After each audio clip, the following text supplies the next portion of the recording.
What's going on, guys? It's your girl V and I'm back with another video. Today I'm going to be doing the most requested video on my channel, which is why and how my mother passed away. You guys are very in on when it comes to my life. You guys want to know all the details, everything that's happened to me, everything. And it has taken me a while to get the courage to even do this, just because people are so mean to me for no reason. And like, me, it's a whole different story, as I said in my last video. If you guys haven't watched that yet, make sure you go watch that and then come back and watch this video. I just needed time to like take in that like people are going to be ruthless. People are going to say very crazy things.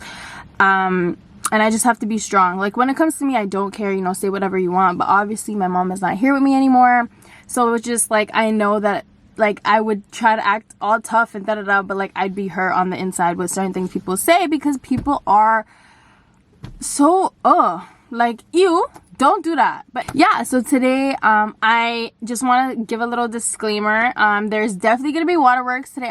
I'm gonna try not to cry, but it's just it just happens. I just feel it coming down. Yeah, don't forget to like, comment, subscribe. Please be nice. And without further ado, let's get into the story time. So this story time is going to be obviously about how and why my mom passed away. It was a very, to me personally, it was a very, what's the word? I didn't see it coming. Like, obviously looking back at it now, like, I was young, like, you know, but looking back at the situations and everything now, like, obviously I would have known kind of in a sense, but I was young. I was very like delusional. I was in denial about the whole situation. So like, I don't blame myself, but to me it was a surprise. So that's why it took me off guard completely after everything that happened. But I actually knew I was gonna like completely blank out when it comes to this. So I did write down a timeline. I'm just gonna like backtrack a little bit and tell you guys a little bit about her before I get into story time, so you guys understand like how it kind of played out. So my mom, once again, if you didn't go watch the last video before this, I recommend you go watch that so you understand a little bit more about how my mom was. But she was a very active person. Like, she was always everywhere. Like, she was the mom that worked at the school. She was always, she was at my school, my after school program. She was the mom that always like came to the trips. Like, she did everything for me. Like, she was my mom, my dad, all in one. She never acted sick. Like, even if she didn't feel well, she would still get her ass up and cook and make sure there was food on the table. So, you know, she just never really like I just never would have thought that this is the way that her life would have ended, which is why I feel like I was in so much of like denial with the whole situation. In 2016, which is grade 9, that's when she started getting sick. So little things, was nothing too crazy. She just she always had like pneumonia or like lung problems, like in terms of like asthma, but so do I.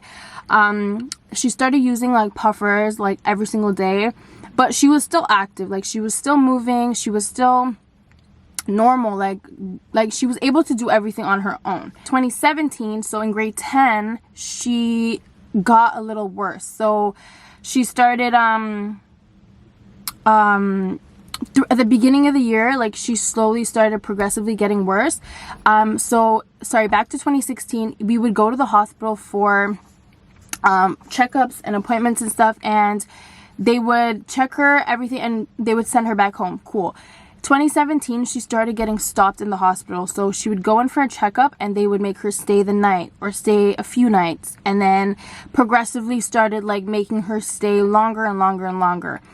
Obviously I'm in high school. I'm freaking delusional at this point. I wasn't even paying attention to like anything that was happening in this sense. My older sister was the one that was kind of taking care of like all of this stuff. Obviously I was always there. Like, I went to visit my mom every single day. Like, I never really asked the details because, once again, like, I honestly genuinely didn't think it was gonna end up the way that it did, which is why it just hit me harder personally, because I genuinely like was like, what the fuck just happened? So 2017, beginning of the year, started progressively getting worse, and then one day they actually stopped her. There's cars pulling up in the parking lot. This is so uncomfortable, and guys, I'm parked, so this is so embarrassing. I'm parked literally diagonally. This is so embarrassing. This is so embarrassing. Why? Yeah, so one day in 2017, closer to like the end of 2017, she, mind you, at this time, she was wearing the oxygen tank. So like in the middle of the year, she got stopped. She wasn't able to breathe on her own anymore. So she was stopped at the hospital. Then she had to be on an oxygen tank for the remainder of like just her life. Like her life, she was still moving. She was able to come back home, but she was on an oxygen tank. So she always had that wire. And I'll insert some like videos of her here so you guys can see like how she looked, and like with the thingy in her nose and whatever.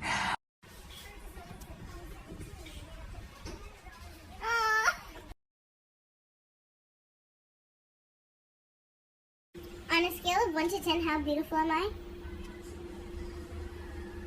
Say 11. 0. Excuse me! But throughout this, like, I want you guys to remember, she was still active. Like, she'd be home. She still cooked meals, like, for us. Like, she still, like, did my laundry, I guess. Like, the only time that I started doing my laundry was when she was not able to come home. Like, she did everything for me. Like, I was spoiled. Like, this woman really, like, did it all. Like, I don't even know how else to say it. Like, she did everything for me. Mind you, I'm in high school. I'm trying to, like, balance all of that. Like, my mind was just not on the whole situation. Because, once again, I didn't think it was that serious. But, boom, it backfired on me really badly. Mid of 2017, they called us in and told us that her lungs were progressively getting worse and that she needed a lung transplant. So at this time she had two options. So she had the option of doing the lung transplant, and it would be there's a guy licking this. Anyways, so we had two options. So the first option was she would take the lung transplant, and she would obviously, like, if it goes well, mind you, they said it was a 50-50 chance, so she could potentially die during the surgery. So that was the one option. She would take the lungs, but she would eventually be able to breathe on her own again. She would live a normal, good life for the remainder of however long she's able to live. Second option was she stays the way she is with the thing in her nose, staying in the hospital for around 5 years. If she had taken that second option, she would have still been here with me today. Like, sometimes I think about it, I'm like, fuck, like, you know, like, I wish I kind of, like, sat there and spoke to her and spoke her out of it. But at the same time, like, my mom was so active and so independent that she, like, the minute they told her that, she was like, no. Because her sitting in that hospital bed, like, she told me herself, she was like, I can't live like this, like, you know. And I wasn't gonna be selfish and say, no, stay with me, like, 50-50, like, what do you mean, you know, be miserable, because, you know, I have my life, I have to go to school. Like, I was trying to see her, like, every single day. I'd always bring my friends to see her and everything like that, but you could just see that she was not happy. Sorry. She wasn't a happy person. Like, she was obviously trying to put on that front for us, but you could tell, like, she just was slowly just giving up. And, you know, so when she heard that she was happy, she's like, I'm doing the transplant, like, no question, no nothing. And I'm not gonna be the one to be like, no, you're gonna sit in this hospital bed and eat this nasty food and be on an oxygen wire for the next 5 years of your life. I'm not gonna do that. Neither did my sister. And you know what? I genuinely had hope that she was gonna get up from the surgery and be okay. Like, I never thought that it was the 50-50 was for real. And, like, what pissed me off is, it's like, she got up from that surgery. Like, after that, she was very happy. We were waiting for a transplant list, so she said yes to the first option. Then boom, one day, I'll insert the clip here. On March 8th, or something, I don't remember, beginning of March, she got a match. So she was so excited, guys. Like, I don't even think you guys understand. Like, I got there and she's smiling and she's happy and she's like, you know, doing all of that. And I remember that day I went to her and sorry. Okay, I remember that day I went to her and I was talking to her and she was like, okay, like, you know, if I don't make it out of the surgery, like, and I just stopped her. I'm like, don't say that to me, like, please, like that wasn't even like a thought in my mind. Like, I'm like, okay, now you're doing too much, like, I'll talk to you after, like, bye, like, you know. And I left. Like, I didn't want to hear because she just kept saying, like, she's like, okay, if I don't make it, and she wanted to tell me something. And till this day, that is one thing that I, like, will regret for the rest of my life, that I wasn't there to hear what she was saying, because I was obviously young. I was like, why are you saying that to me? Like, you're not gonna freaking leave me, like, you know. But like, now I think, like, fuck, what was she gonna tell me? Like, she had so much to say, and and obviously, like, she wasn't able to get up and chase after me to tell me what she had to tell me. And I, like, that was the last time that I genuinely, like, spoke to her, heard from her. I just, like, it was, you know, I genuinely just didn't think that, like, and that, like, this is harder than I thought, frick. Okay, I genuinely, honestly, from the bottom of my heart, never would have thought that would have been the last time that we had a genuine, general conversation with her being able to speak. Like, and obviously obviously I don't want to hear you telling me, like, if I die, right before you go into the surgery, that could potentially kill you, you know?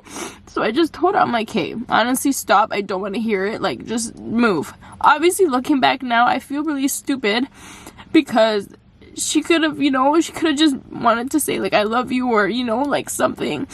But I didn't even give her the time of day. But honestly, that's not even the beginning of my regret. But you guys are gonna hear that in a second. Yeah, so they told us it was 50-50, but she got the match, and, like, no one was gonna change her mind. And even my father, like, he knew that it was never gonna work for her staying at the hospital.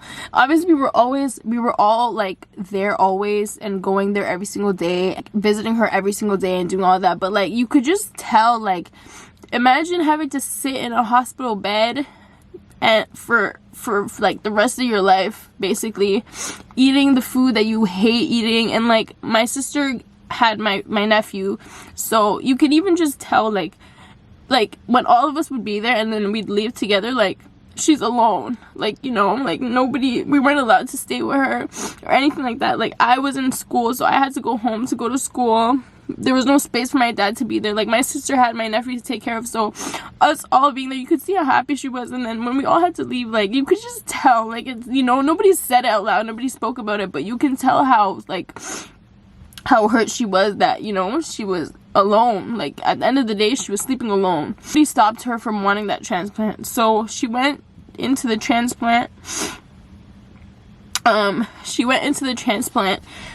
And all the calls went to my sister. I was never involved in, as I said, in the medical aspects of her life. I was never involved. It's just something that always made me uncomfortable. I just didn't care to hear it. I was the baby, you know, like, I didn't have a say in anything. After the transplant, we came back to visit her, and she was doing amazing. Like, I saw her the first day, and she was doing really good. Like, she wasn't able to talk, though. She had no voice or anything. Like, she was alive, though. That 50%, she made it. Like, she made that 50%. So then all my thoughts of her dying was gone. Like, it was like, she's good. She made it. Like, the 50-50 that I expected in my mind at that time in my life was, she's either gonna die in surgery or she's gonna survive surgery, and they're gonna call us and tell her she's either dead or alive. And she was alive. So obviously the thought of her physically not being here anymore completely vanished out of my mind. I went to go see her after she came out of surgery. She was not able to talk, but she was, like, mouthing like her like words. Like she was mouthing like what she wanted to say. She was good. Like they told her she was doing well, which, like, you know, obviously like that makes you feel good. Like, you know, like she made that 50%, like she's gonna be okay, right? So that was just my mindset. Like, she's good. The first time I went to go see her after surgery, she was just mouthing, like she wasn't able to move too much. The second time I seen her, she was slowly starting to be able to, like, obviously she had like a hole or something here or something. It's just so long ago, I don't even remember, but there was like a hole in her throat or something, I don't know. But she was able to like she was able to do things on her own, in the sense of like move. I don't know if she's able to move her hands, but her mouth was able to move. Like I could try to read what she was saying, in a sense. And then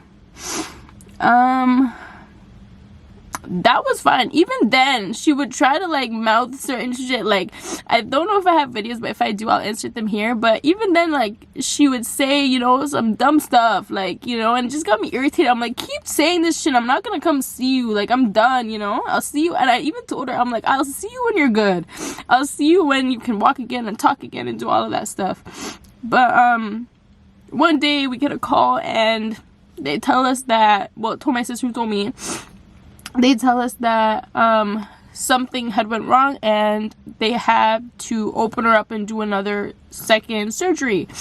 Obviously, I'm just thinking that they just need to fix something or something happened. Like, I'm not thinking it's life endangering. Like, I didn't think it was gonna be that bad. You know? I'm hearing everything through my sister, so she's obviously making it sound less than what it was, I feel like, just because, you know, she didn't want me overthinking or anything like that. But they had to do a open surgery again, and at that time, after that or before that, I remember going in and I physically seen her, and I just walked out of the hospital, like of the room, and I stayed with my nephew and my sister. Like, I just remember, like, she was just like, come see her, like, you know, but she just didn't look like my mom anymore. Like, after that surgery, like, she did not look like my mom. Like, I went in and she was just mad dark, like she was like sunk in, like she just looked like a dead body. She was alive, but she just did not look like her. And I just walked in, I'm like, oh, like, I just couldn't. Like, the biggest regret that I have,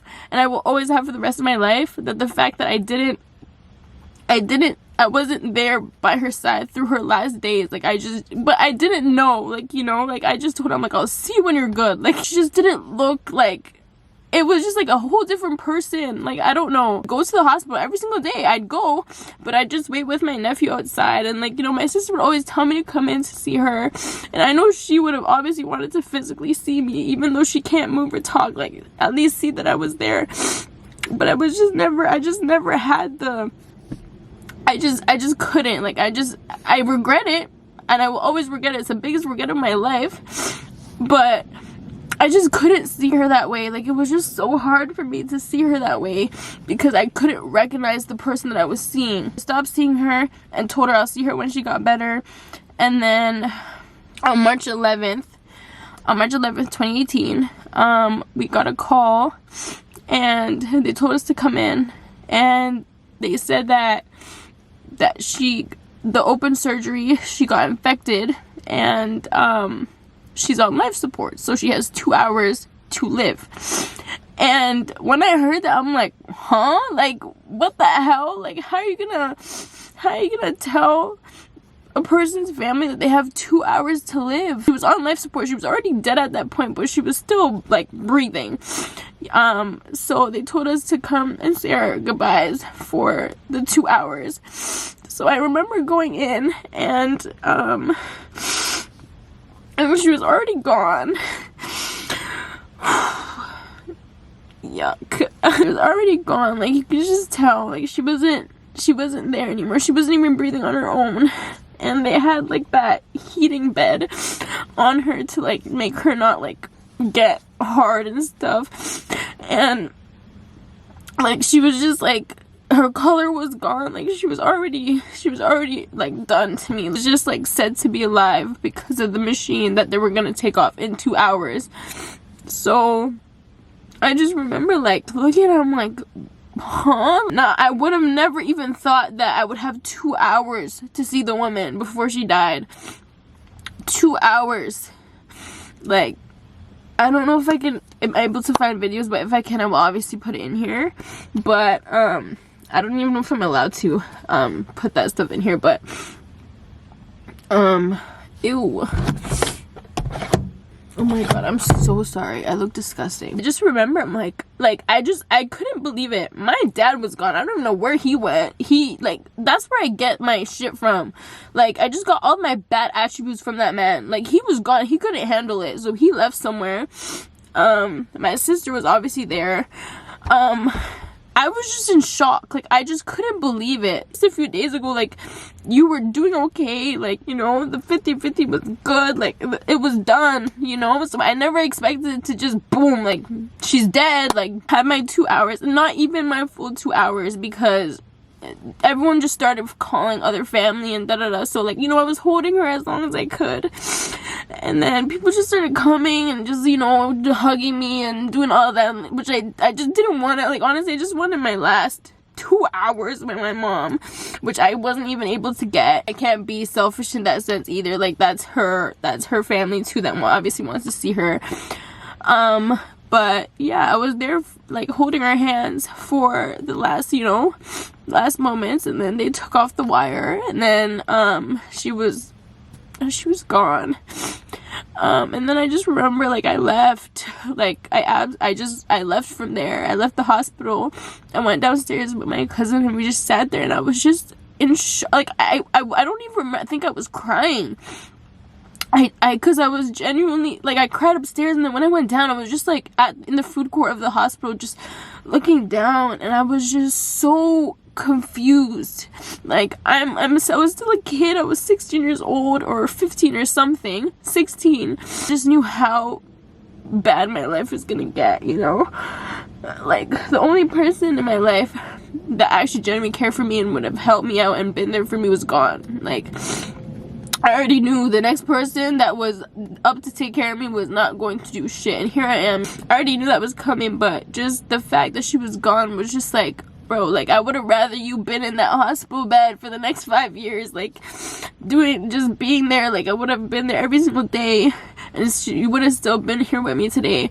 But obviously, everything happens for a reason. Like, you know, she's not in pain anymore, because I know she went through a lot of pain. Because you could just tell, like, she wasn't able to move. She wasn't able to breathe on her own.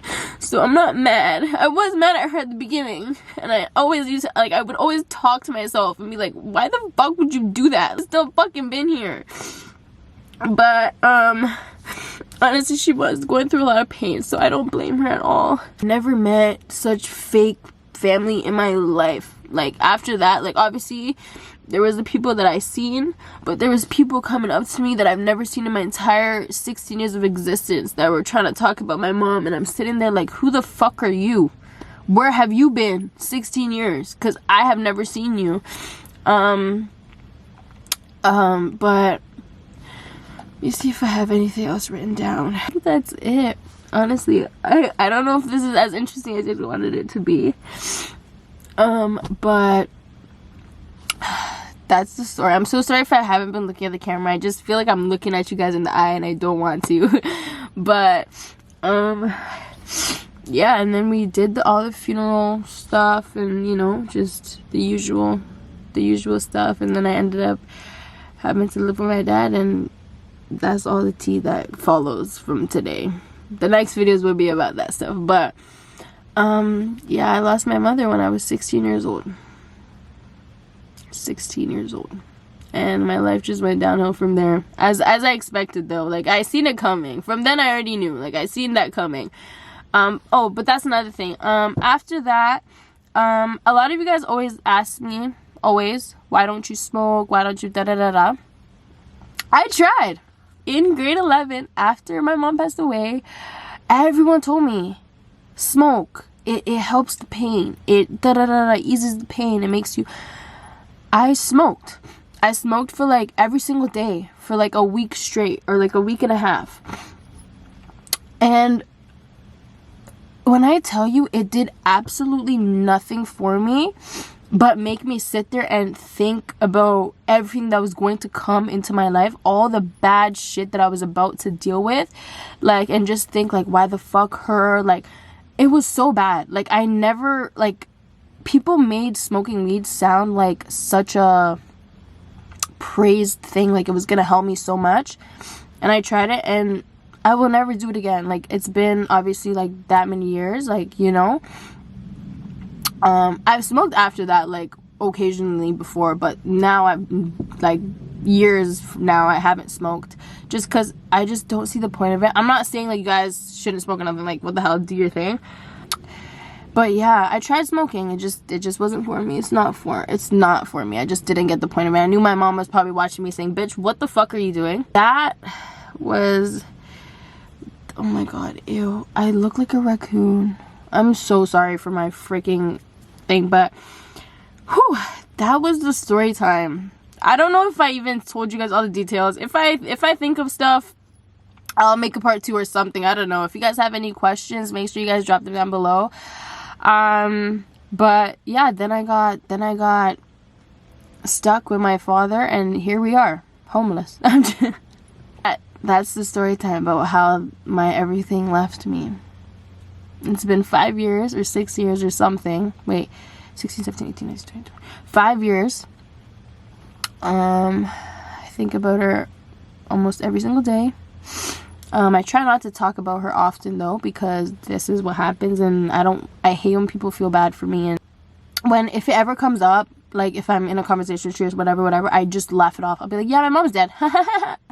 And then I just keep it pushing. Like, if you're my friend, you know. Like, I make it so awkward for everybody just because I don't want it to be awkward for me. So I might as well just fuck everybody else up. She was my best friend, my everything, honestly. Like, she was strict. Don't get me wrong. I wasn't allowed to go nowhere. Like, she was a strict ass woman. Like, I had to be home when the sun was still up, like, you know, crazy shit. But I would take that over what I'm doing, like, this life, any day. Like, till this day, if my mom was alive, I would not be able to go outside. Like, it's dark outside, I should not be here. Like, I would have been stuck home. But, like, she was also such an understanding person. Like, I was able to talk to her and, like, you know, do all of that stuff. But, yeah, I would take that strict woman over this life that I'm living right now any fucking day. Cause, you know, sometimes we be getting lonely on this side. But, yeah, I hope you guys enjoyed the video. I don't even know if I'm gonna post this. Like, ew, what the fuck? I look like a bitch. I hope you guys enjoyed the video. Don't forget to like, comment, and subscribe. And if you guys have any questions, feel free to message, comment down below. And if you guys want to talk to me about anything, if you guys have lost a parent, if you guys are feeling alone, you know, going through anything that I'm going through, and you guys want to talk about it, please DM me or message me, or like, you can message me on anything. I do answer those messages. You're not alone. I'm here for you. So make sure you message me. But yeah, don't forget to like, comment, subscribe. And I'm very happy that I'm able to share my life with you guys and be able to remember my mom. She would have loved all of you. And now follows the story about the gremlin that is my father. She was an angel, sweet, and that was just the devil reincarnated. But we'll get into that. But I hope you guys enjoy the video. Don't forget to like, comment, subscribe, and I love you guys so much. Bye.